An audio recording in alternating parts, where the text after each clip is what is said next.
Ya Allah, jangan hukum kami ya Allah, kami nggak mau dihukum. Maafkan ya Allah, ampuni ya Allah.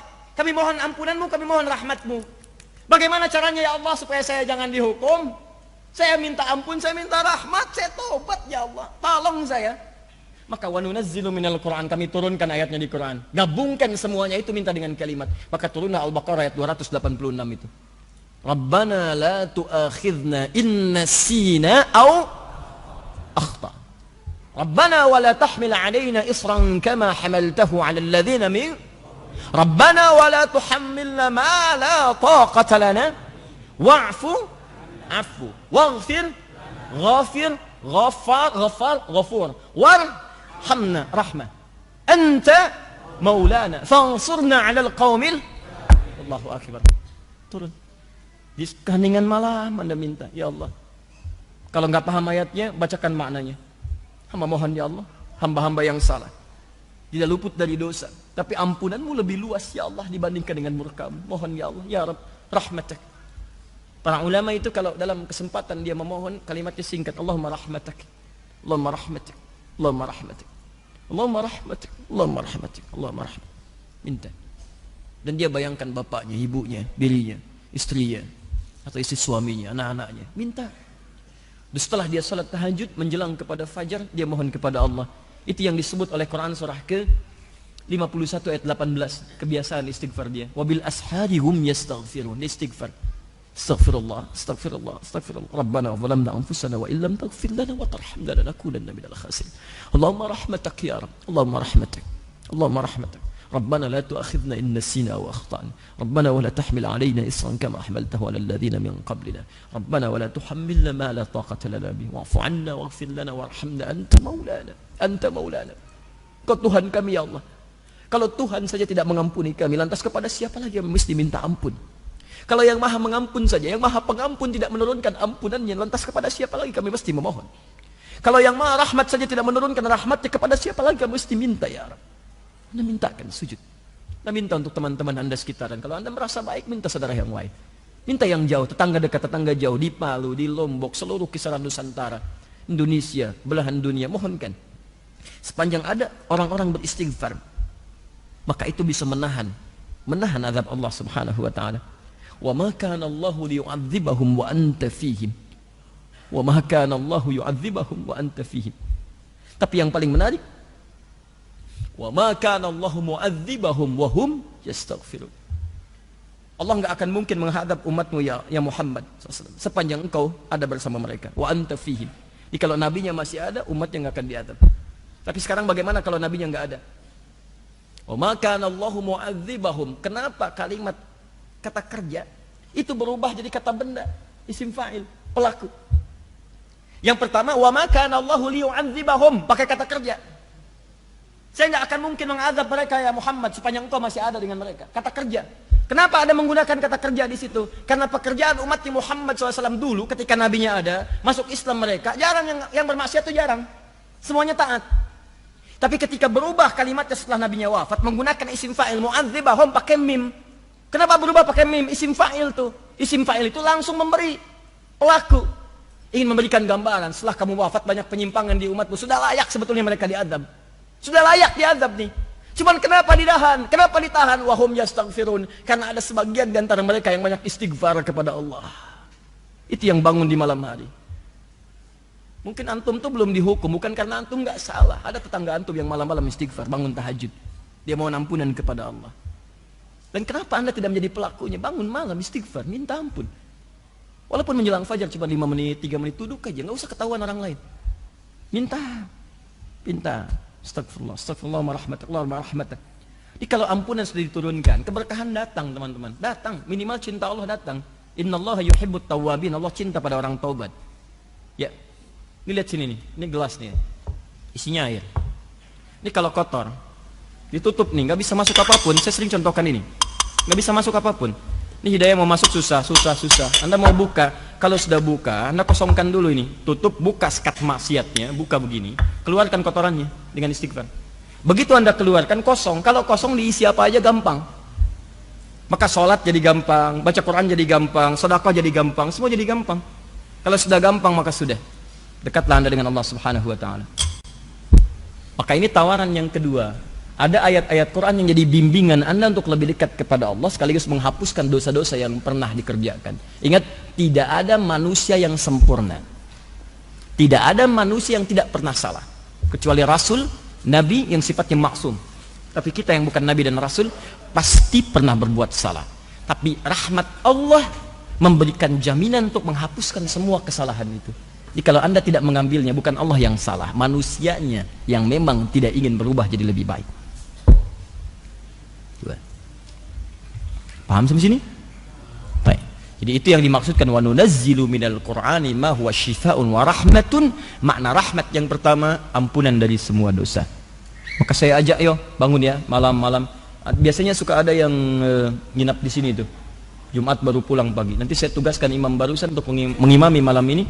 Ya, untuk bisa sholat dengan beliau nanti malam, ya. Dan bacakan tuh ayat-ayat tobat dengan izin Allah Subhanahu wa taala. Mudah-mudahan dosa-dosa kita diterima oleh Allah untuk diampuni.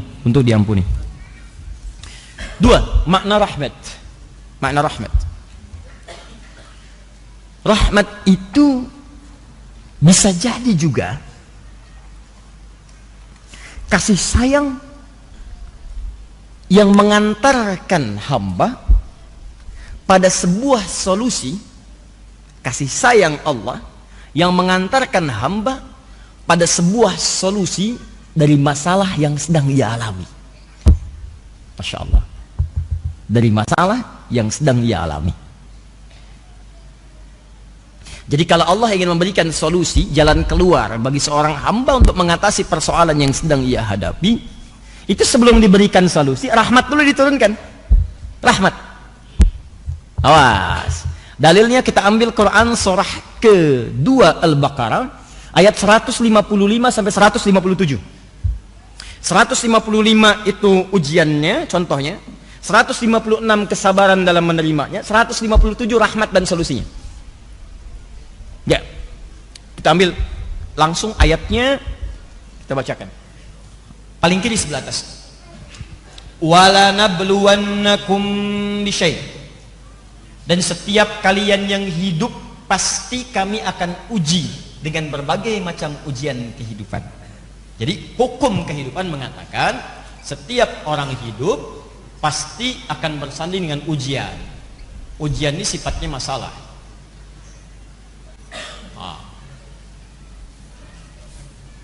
Tolong pahami dulu ya, tolong pahami.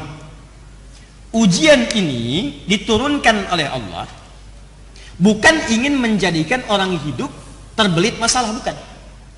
Awas, lihat cara berpikirnya. Tapi ingin meningkatkan kualitas kehidupan seorang hamba. Jadi kalau seseorang sedang mendapatkan ujian masalah, sebetulnya masalah itu turun bukan ingin menjadikan kehidupan dia bermasalah, bukan. Jangan salah cara berpikirnya. Cara berpikirnya adalah karena Allah ingin merubah kualitas hidupnya jadi meningkat lebih baik. Karena dalam kehidupan dunia itu sifat ujian selalu hadir untuk meningkatkan kualitas kehidupan. Gini, logika paling sederhananya sekali. SD, anak SD. Kalau dia mau naik ke SMP, ikut ujian nggak? Ujian. Masalahnya banyak yang dihadapi, soal-soal. Kerjakan ini, kerjakan itu. Jadi masalah tuh. Dia pikirin, ibunya kemudian ikut terlibat, bimbing, ajarin ini, ajarin ini, ajarin ini. Ini baca ya, ini ibu Budi, ini bapak Budi, ini tetangga Budi, ini tasnya Budi, ya ini kucingnya Budi. Dia tanya, kenapa semuanya punya Budi? Nah itulah orang Budi itu orang yang sangat kaya, punya semuanya, tapi kekayaannya tidak membuat dia jauh dari Allah Subhanahu Wa Taala. Mau seperti Budi? Mau mah, udah gitu. Ayo baca. Kalau kamu bisa baca dengan baik, besok atasi ujian itu, kamu insya Allah dekat seperti Budi. Semangat dia. Begitu di jalan dia mau masuk ke sekolah, wah ini ibu Budi, ini bapak Budi, masya Allah. Sampai ke gurunya mengatakan, pak ini ibu Budi. Padahal ibu dia namanya Asep.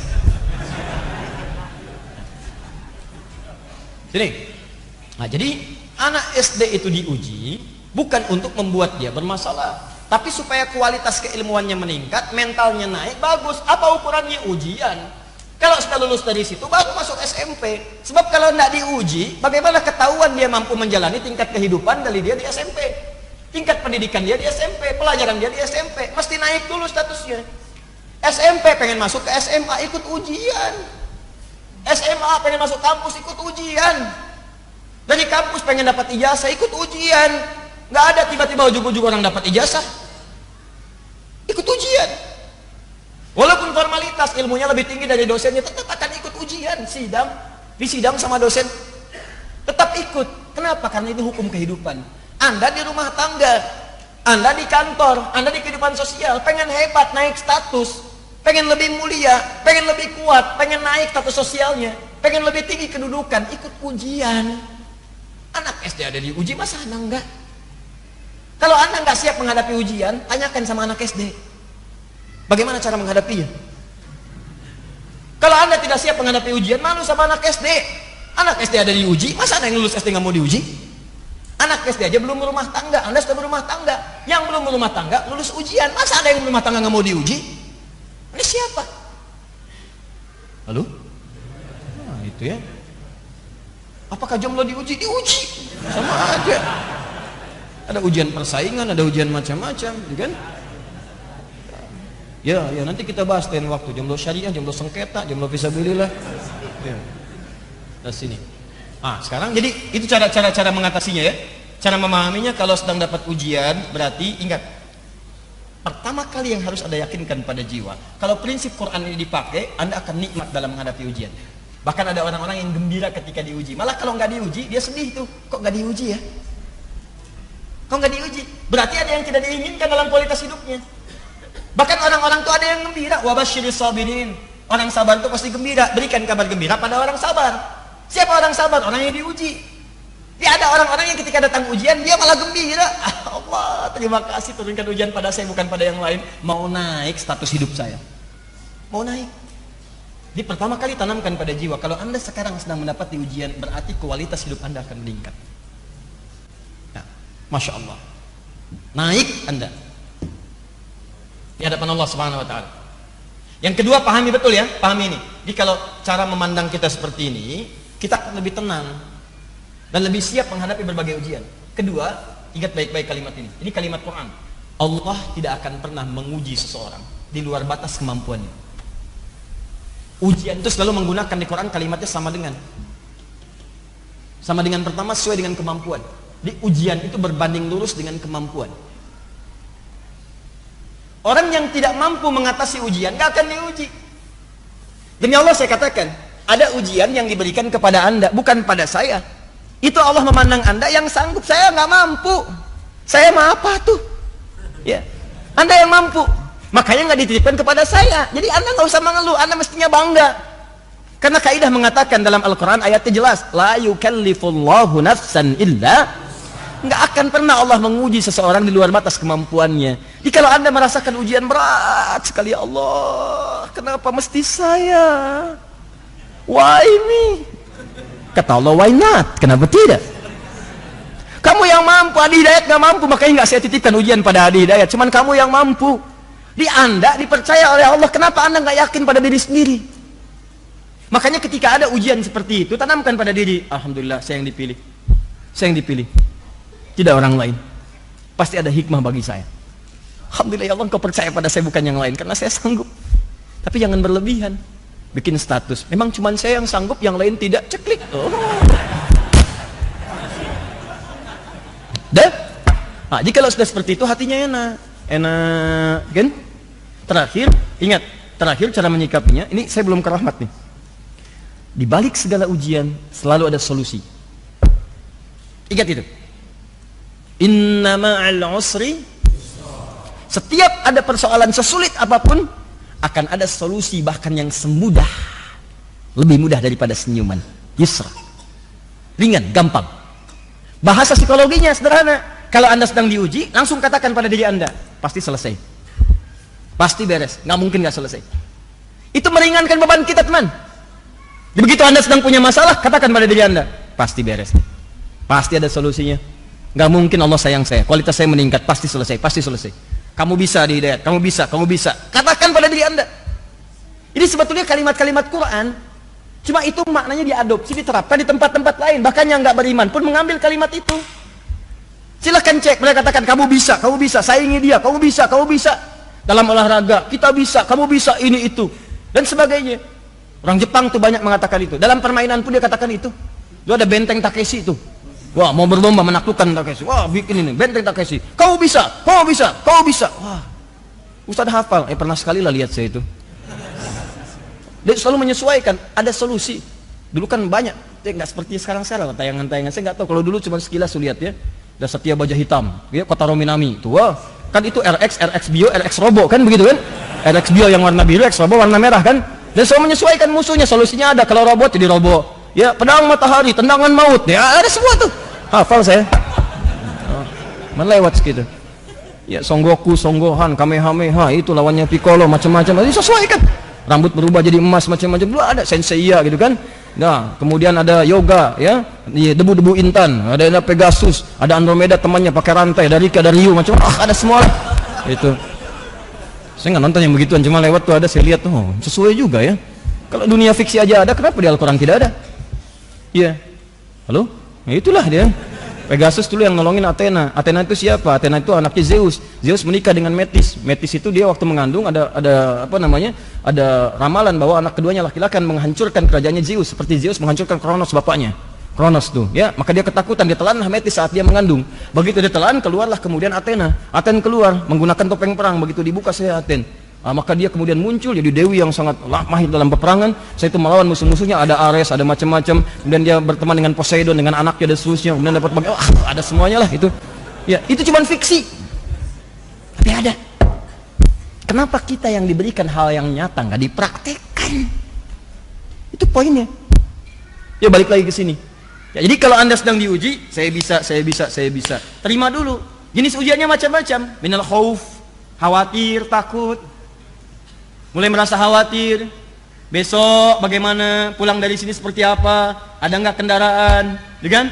Kalau mutar kemana, tadi barusan ke sini, tiba-tiba ngelihat kren besar sekali, ada 50 ton kren di situ, wah khawatir nih, bisa nggak masuk, mau belok mau nggak? Ya, ini alhamdulillah nih kita sedang proses, seperti kami sampaikan, mudah-mudahan Allah percepat, nanti Desember kita selesaikan, kita resmikan bareng-bareng, dan kita wakafkan untuk kepentingan umat Islam. Ini proyek besar kita untuk menjadi pusat Al-Quran, insya Allah sedunia, insya Allah. Insya Allah, ya, insya Allah akan jadi pusat Quran. Kita akan turunkan inspirasi dari Indonesia dan kita akan buka nanti beberapa tempat-tempat cabang-cabang di seluruh wilayah Indonesia untuk kita bermohon kepada Allah, Muslim Indonesia menjadi ahli Quran. Kalau sudah jadi ahli Quran, semua akan terbantu mendapatkan barakahnya. Bangsa terbantu, saudara terbantu, kerabat terbantu, karena tidak pernah ada yang buruk dari Al-Quran. Semuanya akan baik-baik, dari ujung kepala sampai ujung kaki. Itu harapan kita. Insya Allah jadi yang terbaik dengan izin Allah Subhanahu Wa Taala. Nanti saya sampaikan di akhir, kita nanti akan launchingkan program-program ini pada catat tanggalnya 27 Oktober. Ya. Jadi kalau 28 Oktober Sumpah Pemuda, 27 Oktober Sumpah Ahli Al-Quran. Insya Allah. Bagi Anda yang terlibat nanti kami sampaikan undangannya. Di situ nanti akan dibagikan buku-buku yang mendekat kepada Al-Quran. Ada syekh-syekh ahli Al-Quran, ada tokoh-tokoh Al-Quran, dan kita akan berkumpul di satu tempat, berikan inspirasi pada dunia dengan izin Allah Subhanahu Wa Taala. Nanti kami berikan undangannya dengan izin Allah Subhanahu Wa Taala. Kembali lu ke sini. Wala nabluwannakum bisyai' minal khauf wal ju', lapar. Tuh, mulai lapar. Ya, dari sore di sini, lewat maghrib, duduk, kalau keluar takut ditempatin orang gitu kan. Mau wudu berat, tuh udah khawatir, lapar, nahan-nahan, dibuka apa enggak, lihat bakpao sana, lihat bakpao sini gitu kan. Macam-macam.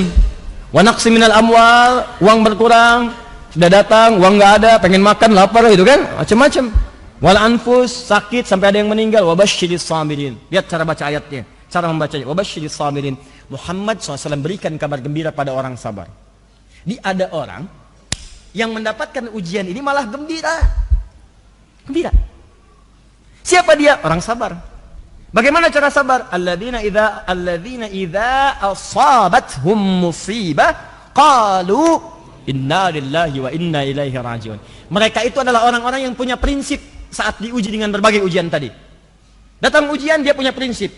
Ngapain saya mengeluh? Inna lillahi wa inna ilaihi rajiun. Semua yang hilang itu punya Allah, bukan punya saya. Jangankan barang-barang itu, jangankan kedudukan, jangankan penyakit, diri saya aja punya Allah. Kalau mau diambil terserah pemiliknya, masa saya nolak? Inna, sungguh kami itu siapa? Tangan kami, mata kami, kepala kami, kaki kami, nyawa kami. Lillah, punya Allah. Diri saya aja bukan punya saya. Masa saya kehilangan sendal sampai marah-marah? Tugas saya cuma nyari, nggak ada istighfar, cari lagi ikhtiar. Kedudukan mau ditukar silahkan, itu cuma titipan, jangankan kedudukan, nyawa saya aja punya Allah. Kalau mau diambil terserah Allah. Maka kalau prinsip hidup Anda seperti ini, enak tuh. Enak. Anda tinggal ikhtiar. Tapi bukan berarti kehilangan sesuatu didiamkan. Naik bis, kan? Ada orang pemuda bertato, wajahnya nggak enak, tangannya masuk ke dompet ibu-ibu begini. Ah, biarin aja, punya Allah. Tanya, maling. Katakan pencuri. Itu. Jadi ikhtiar, ambil solusi. Yang menarik begini, orang-orang yang saat diuji, di rumah tangga diuji, di kantor diuji, oh mungkin Allah berkehendak menaikkan status saya. Alhamdulillah ya Allah. Ini kan darimu, pasti selesai. Nggak mungkin Allah engkau titipkan ujian kalau engkau nggak turunkan solusinya. Ya Allah jangankan itu, ya Allah kedudukan. Tangan saya pun punyamu. Kalau engkau ingin tukarkan dengan sahabat saya ridha ya Allah. Mungkin dia lebih baik dalam pandanganmu. Terima kasih engkau titipkan kedudukan kepada saya selama ini. Dan mohon terima amalan-amalan saya dalam menggunakan kedudukan itu ya Allah. Jangan jadikan hati saya rakus terhadap kedudukan ya Rabbal Alamin. Apalagi dengan itu saya menyengsarakan orang-orang yang saya pimpin ya Arhamar Rahimin. Ampuni dosa-dosa saya ya Allah. Jangan biarkan keluhan di salah seorang yang saya pimpin ya Allah menjadikan saya mendapatkan murka darimu. Saya takut ya Allah. Kalau semua pemimpin punya prinsip seperti ini, nggak ada orang saling menjatuhkan untuk mendapatkan kepemimpinan. Dan hebatnya teman-teman sekalian, ketika perasaan itu ada, turunlah kemudian pujian dari Allah. Ayat 157-nya. Ulaika ala salawatim min rabbihim. Orang-orang yang sabar saat diuji menerima, dia berikhtiar, sabar menerima terus berikhtiar mengatasi, tidak mengeluh. Dia berusaha, maka dipuji oleh Allah. Allah, Masya Allah. Kamu ini hamba luar biasa. Yang lain mengeluh, kamu bersabar. Yang lain cuma mengeluh, kamu cari solusi, kamu berikhtiar. Luar biasa. Setelah itu apa yang diberikan? Rahmat. Ulaika alaihim salawatun min rabbihim wa rahmat. Kasih sayang Allah turun untuk mengantarkan pada solusi. Jadi begitu Anda sabar, sebetulnya orang sabar itu lebih dekat kepada solusi dibandingkan pengeluh yang mengeluhkan setiap persoalannya. Jadi kalau Anda bersabar saat ujian, Anda sudah mendapatkan setengah solusi. Setengah solusi. Setengahnya lagi Allah akan turunkan melalui kesabaran Anda dalam berikhtiar. Jadi begitu Anda sabar, datang pujian.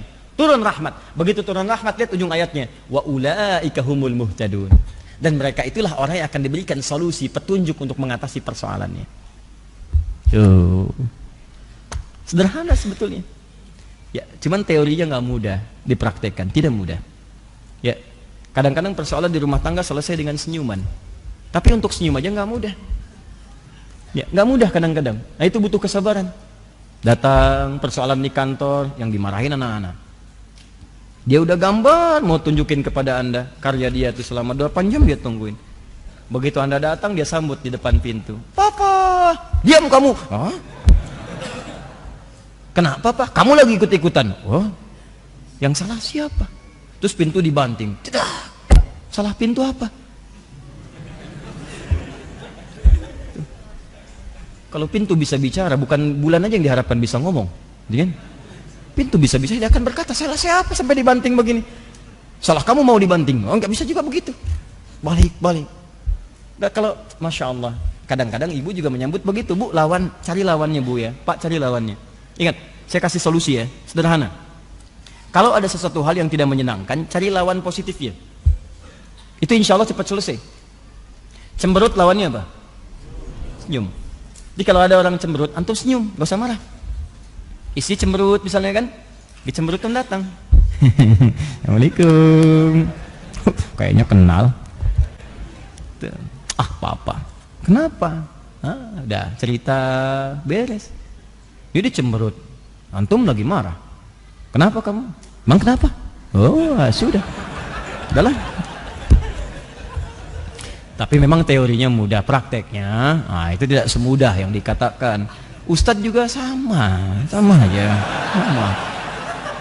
Makanya jarang ada ustadz ceramah bawa istrinya, jarang sekali. Ini live ya. Kita selesaikan di rumah ya. Oke, insyaallah. Paham? Nah, jadi sekarang apa ayat-ayat tentang rahmat itu? Kalau sedang punya masalah, kan? Nah, sambungkan lagi. Ayo, teori besarnya kan kerangkanya di Quran surah 17 ayat 82. Apa ayat-ayatnya untuk mendapatkan rahmat tuh? Kalau di rumah tangga ada masalah, bagaimana cara mendapatkan ayat rahmat? Kan kata Quran, wa nunazzilu minal Qur'ani ma huwa syifaa'un wa rahmatun. Di antara makna rahmat solusi dari masalah. Nah, kalau Anda sedang punya masalah, baca ayat Quran, pelajari, praktekkan dalam hidup. Apa ayatnya? Maka turunkanlah kemudian di Quran ayat-ayat rahmat terkait dengan solusi dalam kehidupan. Contoh kalau di rumah tangga ayat rahmatnya apa? Turunkan Quran surah keempat misalnya, ayat 34 sampai 35. Kalau ada sengketa suami istri bagaimana menyelesaikannya, di situ ada. Dari mulai komunikasi, dari mulai saling berpisah dulu tempat tidur, dimulai saling memberikan pelajaran dulu, saling merenung, sampai minta pendapat kepada orang bijak. Ya, wa in khiftum shiqaqa bainihima fab'athu hakaman min ahli wa hakaman min ahliha ya in yurida islaha yuwaffiqillahu bainahuma. Ada semua turunannya. Kalau anak-anak sedang punya masalah di sekolah, bagaimana caranya? Ya sulit untuk paham, ya sulit untuk cepat menangkap pelajaran, apa ayatnya? Turunkan lagi. Kalau di kantor ada persoalan, antum diisengin orang, kadang-kadang misalnya kerja keras antum diserobot oleh orang lain, antum ikut tender, yang menang antum, tapi kok proyeknya dibawa orang, apa ayatnya? Ada. Ya, itu luar biasa. Turunkan ayat-ayatnya 1, 2, 3, 4, ada semuanya.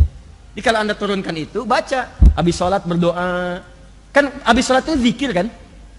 Zikir. Apa dalilnya? Quran surah keempat ayat 103. فَإِذَا قَضَيْتُمُ الصَّلَاةَ فَاذْكُرُوا اللَّهَ. Jika anda telah tuntas mengerjakan sholat, berzikirlah kepada Allah. Apa di antara makna zikir? Banyak. Istighfar itu zikir. Hadis Muslim nomor hadis 591. Astagfirullah, astagfirullah, astagfirullah. Allahumma anta salam, minka salam, tabarakta ya dzal jalali wal ikram. Tapi ingat, baca Quran pun zikir, karena Quran disebut dengan zikir. Quran surah 15 ayat ke-9. Inna nahnu nazzalna dzikra. Kami telah turunkan Al-Quran sebagai zikir. Menghafal Quran, mengulang bacaan-bacaan itu zikir. Zikir disebutkan di Quran surah ke-54 ayat 17, ayat 22, ayat 30, ayat 32, ayat ke-40. Zikir. Walaqad yassarnal Qur'ana lidzikri. Kami telah mudahkan Al-Quran sebagai zikir. Ini bukan bacaan biasa. Kenapa setelah anda selesai sholat tidak baca ayat-ayat itu? Jadi kalau itu dibacakan tuntas, anda di kantor nih, jeda zuhur. Zuhur jeda tuh. Sebelum zuhur punya masalah. Begitu selesai sholat, bacakan ayat-ayat Qur'annya, minta sama Allah. Ya Allah, engkau yang berjanji memudahkan. Engkau yang katakan dalam firman-Mu, ya Allah, yuridullahu bikumul yusra wa la yuridu bikumul usra. Engkau menginginkan kemudahan bukan kesulitan. Engkau yang menjadikan solusi ya Allah dalam setiap kehidupan. Engkau yang katakan inna ma'al usri yusra, inna ma'al usri yusra. Ya Allah, engkau katakan setelah pekerjaan selesai, lapangkan ya Allah, siapkan dan siapkan untuk selanjutnya. Fa idza faraghta fansab wa ila rabbika farghab. Ya Allah, engkau yang katakan kepada Rabb kamu bertawakal. Saya sekarang bertawakal ya Rabb. Saya telah berikhtiar, saya telah berusaha, saya telah mengatakan menyampaikan apa yang telah Engkau katakan. Saya telah menjalankan apa yang telah Engkau firmankan. Sekarang saya memohon apa yang telah Engkau janjikan. Engkau akan memberikan kemudahan, saya minta kemudahan itu. Engkau akan memberikan solusi, saya minta solusi itu. Kalau dengan semua hal yang saya kerjakan sesuai petunjuk-Mu belum Engkau kabulkan juga, maka tunjukkan pada hamba di siang hari ini ya Allah. Dengan cara apa lagi hamba mesti bermohon kepadamu? Minta. Duhai anda yang besoknya mau ujian, malamnya bacakan ayat-ayat untuk bisa memohonkan kepintaran, minta pemahaman. Allahumma ya Allah, Engkau yang memudahkan orang untuk belajar ya Allah. Engkau yang turunkan ilmu, Engkau yang menyebut dirimu dengan Al-Alim. Hamba mendekat kepadamu ya Allah, dan Engkau janjikan siapa yang mendekat meningkatkan takwa, Engkau tambahkan pengetahuan. Bahkan Engkau ajarkan pengetahuan. Ya Allah, Engkau yang berfirman dalam ayat-Mu ya Allah, wattaqullah wa yu'allimukumullah. Engkau tingkatkan takwa, aku ajarkan pengetahuan. Engkau yang berfirman dalam ayat-Mu ya Allah, wa ma kana al-mu'minuna yanfiru kaffah falaula nafara min kulli firqatin minhum ta'ifatun liyatafaqahu fid din. Engkau yang firmankan dalam ayat-Mu ya Allah, yarfa'illahu alladhina amanu minkum walladhina utul ilma darajat. Engkau yang firmankan ya Allah, wa ma utitu minal ilmi illa qalila. Ya Allah ya Arab, hamba memohon sebagian dari apa yang Kau janjikan itu. Ajarkan hamba pengetahuan ya Allah. Pahamkan hamba ya Allah. Tingkatkan iman hamba dengan pengetahuan yang telah Engkau tambahkan pada diri hamba ya Allah. Ajarkan dari yang sedikit itu pemahaman ya Rabbal Alamin. Duhai Allah yang menitipkan pada lisan Muhammad sallallahu alaihi wasallam, lisan Rasulmu yang terakhir, yang ketika ia mengajarkan pada keponakannya ya Rabb, pada hambamu Ibnu Abbas ya Allah, dengan kalimat Allahumma faqihhu fid din wa 'allimhu ta'wil. Ya Allah, mohon lekatkan kalimat itu pada diri hamba ya Rabbal Alamin. Pahamkan hamba ya Allah. Mudahkan hamba dalam mengatasi ujian-ujian pengetahuan. Datang tuh, minta. Ada semua. Diturunkan ayatnya. Turunkan. Bikin. Anda punya masalah apa? Makanya setiap persoalan-persoalan itu diidentifikasi. Sebelum sholat dilihat. Nanti cari ayat yang sesuai. Minta. Keluarkan ayat itu yang dimaksud wa nunazzilu minal Qur'ani ma huwa syifaa'un wa rahmatun. Ayat-ayat rahmat turunkan. Jadi kan yang dibaca itu aja. Qul a'udzu birabbin nas, qul a'udzu birabbin nas, malikin nas, ilahin nas, min syarri waswasil khannas alladzi yuwaswisu fi sudurin nas minal jinnati wan nas. Ya sudah, mimpi ketemu jin, jalan di jalan ikutin jin dan sebagainya.